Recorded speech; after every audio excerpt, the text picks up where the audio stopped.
Testimonya raw ni dating Department of Public Works and Highway Secretary Manuel Bonoan ang posibleng mag-ugnay kay dating Executive Secretary Lucas Bersamin sa flood control scandal ayon kay Senador Ping Lacson.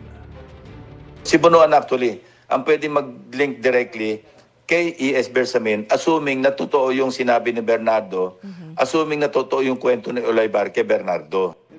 Sabi ni Lacson, kung magsasalita si Bonoan at maglalabas ang ebidensya, ito raw ang magpapatibay sa koneksyon umano ng dating Executive Secretary sa 2025 budget insertions. Pero sa ngayon, sangayon si Lacson na triple hearsay ang akusasyon kay Bersamin. Ganyan din inilarawan ni Bersamin ang pagsangkot sa kanya ni dating DPWH Undersecretary Roberto Bernardo.